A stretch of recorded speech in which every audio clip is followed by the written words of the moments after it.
Hello friends, मैं हूं प्रज्ञा from Chitrakshi classes. आज पढ़ेंगे हमारी पार्ट 3 लाइट का रिफ्लेक्शन एंड रिफ्रैक्शन का। पिछले वीडियो में हम देखे थे लाइट क्या है। लाइट के बारे में हम जाने थे, लाइट आती कहाँ से है, लाइट जहाँ से आती है उसको क्या बोलते हैं, लाइट कैसे मूव करती है, ये सब पढ़े थे। सेकंड वीडियो में हम इसकी प्रॉपर्टीज, एक रिफ्लेक्शन पढ़े थे। रिफ्लेक्शन क्या है इसके बारे में पढ़े थे। तो आज के वीडियो में हम पढ़ेंगे light image formation by plane mirror. Okay, image formation by plane mirror. तो हम पिछले वीडियो में रिफ्लेक्शन पढ़े थे, क्या रिफ्लेक्शन है, रिफ्लेक्शन कितनी टाइप की होती है, ये पढ़े थे। तो अब हम थोड़ा अभी रिवीजन कर लेते हैं। रिफ्लेक्शन क्या है, रिफ्लेक्शन क्या था। अगर हम एक प्लेन सरफेस में जब सोर्स से हमारी लाइट आती है तो उसको क्या बोलते हैं, इंसिडेंट रे बोलते हैं।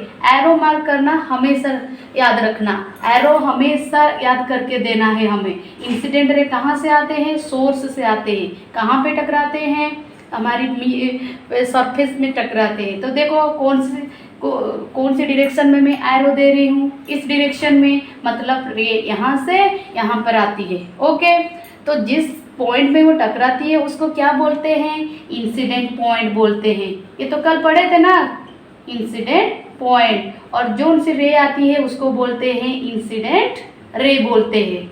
ओके, फिर यहाँ पे आया रे आया, यहाँ पे टकराया और क्या होगा, इसी पॉइंट से ही क्या करेगा, वो रिफ्लेक्ट कर लेगा, मतलब बैक कर लेगा। तो इस डायरेक्शन में लाइट जा रही है, तो देखो इस डायरेक्शन से मैं एरो दे रही हूँ, तो ये वाली लाइट क्या कर रही है, यहाँ पे मूव कर रही है। तो इसको क्या बोलते हैं, रिफ्लेक्टेड रे।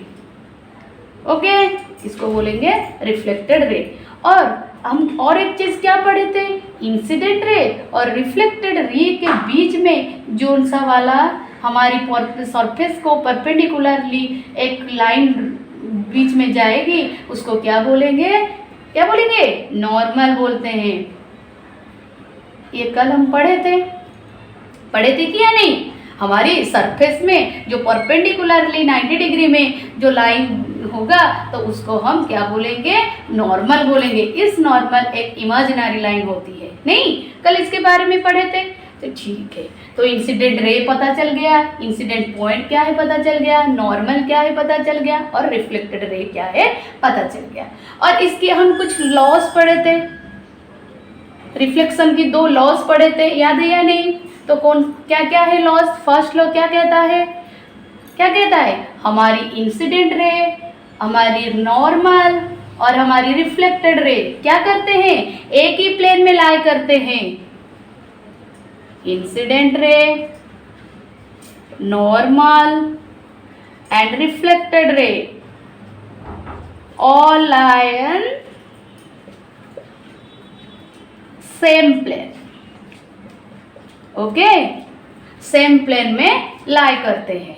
ये वाली जैसे हम देखे थे, इसका क्या, अगर हम एक पेपर में लेंगे क्या, इंसिडेंट रे और रिफ्लेक्टेड रे और तुम्हारी नॉर्मल एक ही, अगर प्लेन में तुम पेपर में ड्रॉ करते हो, थोड़ी ना कहीं टेढ़ी मेढ़ी चली जाती है, नहीं जाती है, ये एक ही पेपर में ही हमें शो करता है। तो एक ही पेपर में, मतलब इसको तुम अपनी प्रैक्टिकल के थ्रू ले सकते हो। एक ही प्लेन में हमारी एक ही पेपर में ही वो क्या होते हैं, लाई करते हैं। क्या इंसिडेंट रे, नॉर्मल और रिफ्लेक्टेड रे। ठीक है, और क्या बोले, सेकेंड लॉ क्या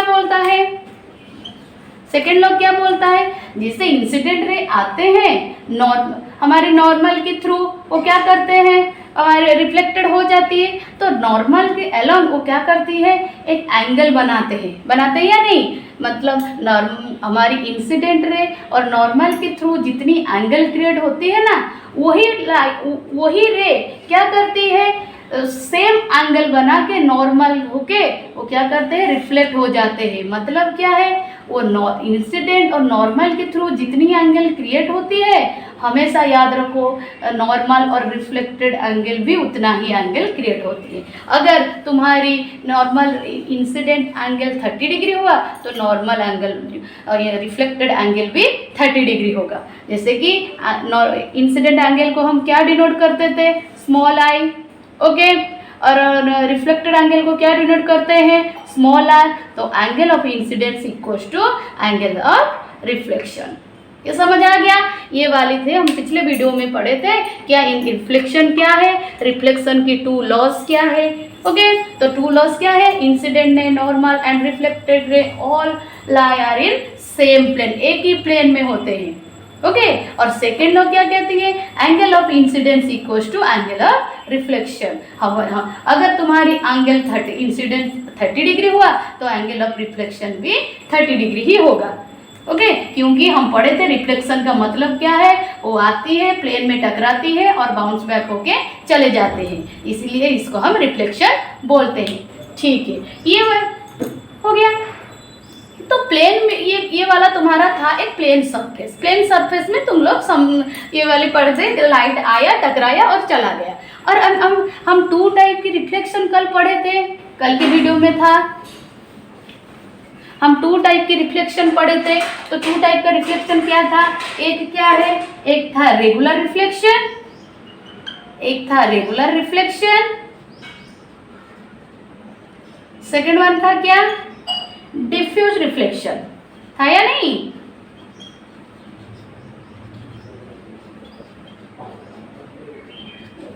तो रेगुलर रिफ्लेक्शन क्या है, रेगुलर रिफ्लेक्शन क्या था, अभी जो वाला मैं सरफेस बनाई थी, प्लेन सरफेस था, और लाइन आया, टकराया और चला गया। ऐसे लाइन आया, टकराया और चला गया, इस डायरेक्शन से आया, इस डायरेक्शन से गया, इस डायरेक्शन से आया, इस डायरेक्शन से गया। ओके, इस डायरेक्शन से आया, इस डायरेक्शन पे गया, इस डायरेक्शन से आया, इस डायरेक्शन से गया। और यहाँ पे एक नॉर्मल भी क्रिएट होता है उनका, इमेजिनरी लाइन नहीं हो गया, ये वाले से आया, टकराया, चला गया। तो इस डायरेक्शन से आया, इस डायरेक्शन से चला गया, ये वाला तुम्हारा था रेगुलर रिफ्लेक्शन। ओके, और डिफ्यूज रिफ्लेक्शन क्या था, और अगर एक क्या कौन सा वाला सरफेस था, अगर रॉफ सरफेस होगा, कैसे, ऐसे मैं बताई थी कल। तो रॉफ सरफेस में आया, अगर लाइट रे आएगा, यहाँ पे आया, यहाँ पे टकराया, इस डायरेक्शन से आया, यहाँ पे टकराया और कहाँ होगा, बाउंस बैक ऐसे हो गया, हुआ। फिर से और एक रे आया, और एक रे आया, यहाँ पे टकराया और बाउंस बैक होगा, कहाँ, यहाँ पे गया। फिर इस रे यहाँ पर आया, इस रे से आया, बाउंस बैक होके इस डायरेक्शन से चला गया। तो इसका ये वाला जो लाइन रेगुलर रिफ्लेक्शन का था, ये क्या था, इसका रिफ्लेक्टेड रे पैरेलली एक ही डायरेक्शन से मूव कर रही है, नहीं। और डिफ्यूज्ड रिफ्लेक्शन क्या है, इसका सरफेस रफ के कारण से क्या होता है, जिस डायरेक्शन से लाइन आती है वो इन सब का रिफ्लेक्शन डायरेक्शन अलग अलग है, हो रहा है या नहीं हो रहा है, तो एक ही डायरेक्शन में नहीं होता है, तो इसको बोलते हैं डिफ्यूज रिफ्लेक्शन। ओके, अगर बच्चों तुम लोगों को मेरी वीडियो अच्छी लग रही है तो मुझे लाइक, शेयर एंड सब्सक्राइब करो। और अगर तुम लोगों को मेरी नोट्स चाहिए तो मैं डिस्क्रिप्शन बॉक्स में अपनी PDF छोड़ दूंगी, तुम लोग कलेक्ट कर देना। ओके, ठीक है, ये सब था कल का पढ़ाई, हम रिवीजन किए अभी नहीं, आज अभी पढ़ेंगे हम image formation by plane mirror. Plane mirror में इमेज फॉर्मेशन कैसे होता है। तो प्लेन मिरर हम घर में जो बेसिकली यूज़ करते हैं, हमारी प्लेन मिरर, सुबह उठकर जो हम अपना मुँह चेहरा देखते हैं जिस मिरर में, उसको हम क्या बोलते हैं, प्लेन मिरर बोलते हैं या नहीं। ये जो प्लेन मिरर होता है ना, वो क्या होता है, जो उसके पिछवाड़ा एक पॉलिशिंग है, पॉलिशिंग सरफेस है या नहीं, वो सिल्वर कोटेड से पॉलिशिंग है। ओके, क्यों सिल्वर कोटेड, क्योंकि सिल्वर हमें क्या करता है, 90 सिल्वर कोटेटेड है, क्योंकि वो अपनी 90% रे को क्या करती है, रिफ्लेक्शन करती है, इसलिए हम मिरर के पिछवाड़े में सिल्वर मेटल से कोटेड किए हैं। ठीक है, तो देखो इमेज कैसे फॉर्मेशन होता है हमारी प्लेन मिरर से। ये पढ़ाने से पहले मैं आज और एक नई टॉपिक पढ़ाऊंगी, छोटी सी टॉपिक है, देखो क्या होता है। अगर मैं कल क्या पढ़ाई थी, ये मिरर है, सपोज ये मिरर है, इसको पॉलिशिंग कर देती हूँ, ये डिजाइन नहीं कर रही हूँ, ये पॉलिशिंग कर रही हूँ, ओके, मतलब ये सिल्वर कोटेड है, उसके पीछे में सिल्वर कोटेड है, ठीक है। अगर यहाँ पे ऑब्जेक्ट है, ओके, अगर यहाँ पे ऑब्जेक्ट है तो ऑब्जेक्ट से रह गया, ऑब्जेक्ट से हमेशा याद रखो। और एक पॉइंट क्या है, जहाँ ऑब्जेक्ट से अगर तुम्हारी रे 90 डिग्री से जाती है, परपेंडिकुलर से जाती है सरफेस को, तो क्या होता है, वही लाइन देखो ये गया, इस डायरेक्शन से गया, तो वही लाइन फिर से टकरा के कहाँ आ जाएगी, यहाँ पे बाउंस बैक होके यहाँ चली आएगी, ओके। तो आगे मूव नहीं करेगी, तो क्या करेगी, यहाँ पे टकराई और बाउंस बैक होके आ गया। समझ आया, समझ आया मैं क्या बोली। अगर ऑब्जेक्ट से, अगर ये वाली एक लॉन्गिट्यूडनली ऑब्जेक्ट है, तो मैं अभी एक वो वर्टिकली ऑब्जेक्ट ले रही हूँ, ओके, सॉरी, ये वाली हमारी है वर्टिकली ऑब्जेक्ट, अभी मैं एक हॉराइजेंटली ऑब्जेक्ट ले रही हूँ। देखो हॉराइजेंटली ऑब्जेक्ट में क्या है, अगर मैं एक लाइन यहाँ गया, यहाँ से आया, देखो आया, यहाँ पे टकराया, टकरा के क्या होगा, रिफ्लेक्शन होगा, नॉर्मल के थ्रू रिफ्लेक्शन हो गया। तो मैं अभी क्या बोली, अगर मेरी लाइन ऐसे ही एक परपेंडिकुलरली आ रही है, अगर मेरी एक रे, ओके, लाइट से एक रे क्या आती है, परपेंडिकुलरली ही आती है, सरफेस से परपेंडिकुलरली आती है, तो क्या करती है, वो फिर से बाउंस बैक होके यहाँ आगे नहीं आएगी। देखो यहाँ पे टकराया, फिर से क्या हो गया, फिर मूव कर दिया। समझ आ गया, समझ आ गया। अगर और किसी एंगल में आया तो वो टकराया, टकरा के बाउंस बैक होके चला जाएगा, वो रिफ्लेक्टेड रे कहलाएगा। तो मैं अभी क्या बोली कि जोन सा वाला लाइन सरफेस से परपेंडिकुलर होके आएगी, 90 डिग्री होके आएगी, वही लाइन क्या होगा, फिर से रिफ्लेक्ट कर लेगी, बाउंस बैक हो जाएगी। तो यहाँ पे क्या हुआ, इंसिडेंट रे और रिफ्लेक्टेड रे सेम ही रहेगी, इक्वल ही रहेगी, हो गया। तो इस केस में देखो क्या, वही केस यहाँ पे मैं कर रही हूँ, हमें एटलीस्ट 2 रेज लेना है, मेरे इमेज फॉर्मेशन के लिए एटलीस्ट 2 रेज लेना है। कैसे, देखो देखो यहाँ पे एक लाइन गया, मैं क्या बोली, ये ऑब्जेक्ट के और सरफेस की परपेंडिकुलरली जा रही है, तो ये क्या कर रही है, आगे मूव कर रही है, इस डायरेक्शन से मूव कर रही है, यहाँ पे टकराया और बाउंस बैक होके चला आया, ठीक है। और एक लाइन क्या करेगी, देखो ये और एक रे छोड़ेगी, ये ऑब्जेक्ट है, ऑब्जेक्ट के थोड़ी ना सिर्फ एक ही रे, 2 ही रे जाएंगे, वो हमारी सेल जितनी है उससे हर सेल से मतलब हमारी लाइट रे रिफ्लेक्ट करती है, ओके। पर हम सभी को तो नहीं ले सकते हैं ना, सिर्फ 1-2 को ही लेना है। तो हमें क्या बोला गया है, हमें एटलीस्ट 2 रेज लेना है, ओके। मैं एटलीस्ट 2 रेज ही लूंगी। देखो कैसे करूंगी, ये रे, ये अभी छोड़ा, एक रे मैं छोड़ रही हूँ, यहाँ पे टकराया, इंसिडेंट रे, देखो यहाँ पे टकराया, सरफेस पे रिफ्लेक्ट हो गया, ओके, रिफ्लेक्ट हो गया या नहीं। तो देखो अभी क्या हुआ, ये तो रिफ्लेक्ट कर गया, ये भी रिफ्लेक्ट कर गया, भाई इमेज कहाँ पे फॉर्मेशन होगी, तो हमें मिरर में अपनी चेहरा कैसे दिखाई देता है। देखो इसको हम क्या करेंगे, एक्सटेंड कर लेते हैं, कहाँ पे, मिरर के पीछे। इस लाइन को मैं एक्सटेंड कर ली और इस लाइन को भी एक्सटेंड कर ली। देखो ये एक्सटेंड करने से क्या हो रहा है, अरे भाई एक्सटेंड करने से तो ये मिल रहे हैं, ये दोनों इंटरसेक्ट कर रही है नहीं, तो जहाँ पे इंटरसेक्ट कर रही है वो क्या होता है, वहीं पे हमारी क्या बनती है, इमेज फॉर्मेशन होती है, मतलब वहीं पे हमें ऑब्जेक्ट दिखाई दे रही है, ओके। नहीं हो रहा है, ये ऑब्जेक्ट जैसा था यही तो ऑब्जेक्ट ऐसे ही है, तो यही ऑब्जेक्ट हमें दिखाई दे रही है, कहाँ पे, प्लेन मिरर पे, ओके। तो देखो, तो इसको ये जो ऑब्जेक्ट दिखाई दे रही है वो कैसे ऑब्जेक्ट होता है, वर्चुअल होता है, ओके। वर्चुअल मतलब क्या होता है, वो हमारी रियल इमेज नहीं है, वो वर्चुअली दिखाई देता है। ओके, ये वर्चुअल इमेज है। जैसे हम अपने मिरर में अपनी चेहरा देखते हैं ना, तो क्या होता है, हमें अपना चेहरा पूरा दिखाई देता है मिरर पे। वो कैसे दिखाई देता है, वो हमारी रियल इमेज दिखाई नहीं देता है, वो हमारी वर्चुअली इमेज दिखाई देता है। मतलब वो देखो, ये तो हमारी मिरर है, प्लेन मिरर, ये तो सिल्वर कोटेड है। सिल्वर कोटेड मतलब उसका पिछवाड़ा तो अंधेरा ही होगा ना, और तो इमेज कहाँ पे फॉर्मेशन होगा? अगर लाइट, वहाँ पे लाइट नहीं पड़ेगी तो इमेज कहाँ पे फॉर्मेशन होगा? तो लाइट आगे ही फॉर्मेशन होता है, पर इमेज कहाँ पे होता है? मिरर के पीछे इमेज फॉर्मेशन होता है। ओके, तो देखो समझ आ गया प्लेन मिरर में कैसे इमेज फॉर्मेशन होता है। देखो मैं क्या की, एटलीस्ट 2 रेज हमें लेना है, ये तो समझ आ गया क्यों हमें 2 रेज लेना है, क्योंकि 2 रेज लेने से ही अगर इंटरसेक्ट करती है तभी इमेज फॉर्मेशन होता है। ओके, हमें 2 रेज लिए, तो एक रेज क्या हुआ, परपेंडिकुलर गया। हम क्या बोली, अगर लाइन परपेंडिकुलर जाती है तो क्या होती है, वहीं पे टकरा के बाउंस बैक होके चला आता है, ये याद रखो। ओके, ये आगे भी हम पढ़ेंगे हम। ओके, तो ये लाइन गया, यहाँ पे टकराया, बाउंस बैक होके आ गया, फिर से और ये ऑब्जेक्ट और एक रे छोड़ी, तो ये रे कहाँ पे गया, मिरर को गया, यहाँ पे टकराया, फिर से रिफ्लेक्ट हो गया।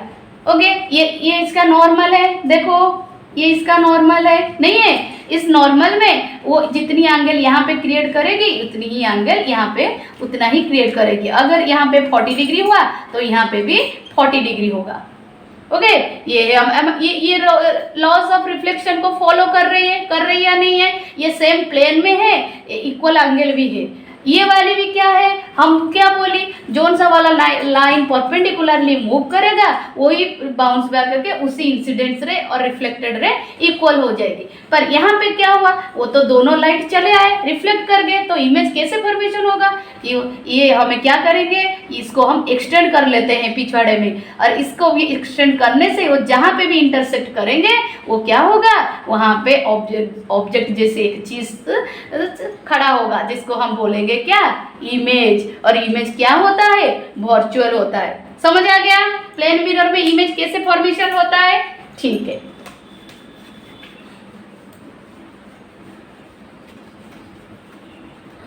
अभी पढ़ेंगे properties of image form by plane mirror. इसका प्रॉपर्टीज क्या है,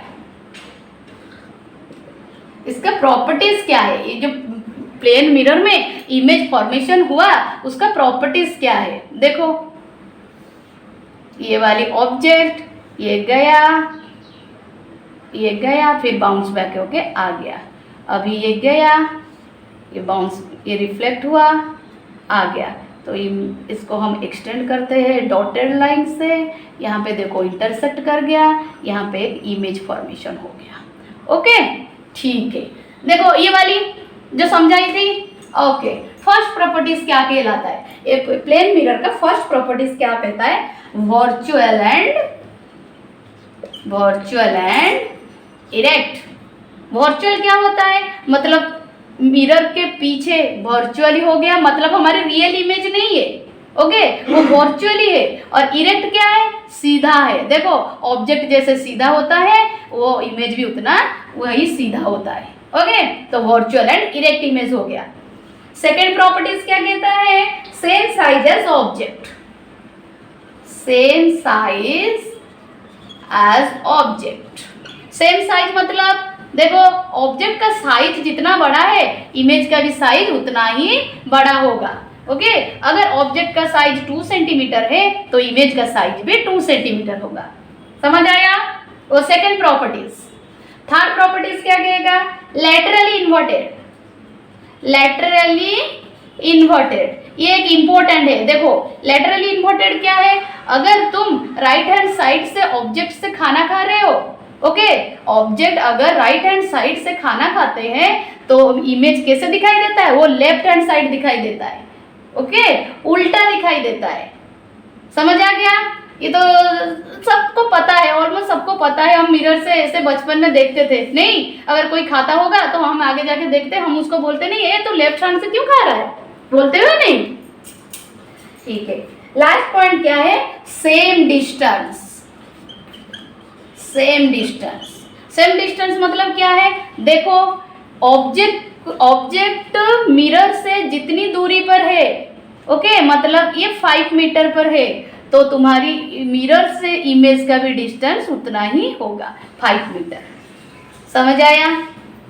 सेम डिस्टेंस। वर्चुअली इन्वर्टेड क्या है, वर्चुअल एंड इरेक्ट क्या है? वर्चुअल मतलब हमारी इमेज रियल नहीं होता है, इरेक्ट क्या है, सीधा होता है। सेम साइज होता है, दोनों का साइज इक्वल होता है, हमारी ऑब्जेक्ट की साइज और इमेज की साइज। लैटरली इन्वर्टेड क्या है, हमारी लेफ्ट हैंड साइड क्या दिखाई देता है, राइट साइड दिखाई देता है, और सेम डिस्टेंस, उनका डिस्टेंस भी इक्वल होता है। ओके, ऑब्जेक्ट से मिरर का डिस्टेंस जितना होता है, मिरर से इमेज का डिस्टेंस भी उतना ही होता है। ओके, और क्या हो गया? Image formation by plane mirror हो गया सबका। प्रॉपर्टीज उसका, इमेज कैसे बनता है और प्रॉपर्टीज क्या है, हो गया। अभी लास्ट पढ़ाऊंगी क्या, देखो प्लेन मिरर का अभी लास्ट टॉपिक है यूजेस। हम प्लेन मिरर कहाँ पे यूज करते हैं? वो तो सबको पता है, हमारे घर पे यूज होता है, नहीं जो सा जिसको बोलते हैं क्या, dressing mirror, dressing mirror. Okay, और क्या, पेरिस्कोप में यूज होता है, periscope used in submarine, submarine में। ओके, थर्ड क्या है, डेकोरेशन एंड इंटीरियर डिजाइन करते हो या नहीं? शादी के माहौल में होता है ना डेकोरेशन एंड इंटीरियर डिजाइन। और क्या है, सोलर कुकर,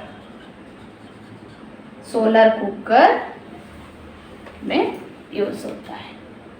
ओके, तो फर्स्ट क्या, ड्रेसिंग मिरर में यूज होता है, पेरिस्कोप में यूज होता है, सबमरीन, और डेकोरेशन एंड इंटीरियर डिजाइन होता है, घर की शादी की माहौल हो, घर में डिजाइन करने के लिए, बर्थडे पार्टी में ऐसे सब डेकोरेशन करने के लिए कौन सा मिरर, वो प्लेन मिरर यूज होता है। और सोलर कुकर में भी प्लेन मिरर यूज होता है। ओके, ठीक है, आज के टॉपिक यहीं पे खत्म करती हूँ। नेक्स्ट पढ़ेंगे हमारी स्पेरिकल मिरर। ओके, तो मैं एक क्वेश्चन दे रही हूँ, ये क्वेश्चन तुम्हें आंसर करके बताना है, कमेंट में लिखना है इसका आंसर कितना आएगा। ओके, देखो question, find the angles of incidence, the angle of incident for a plane mirror so that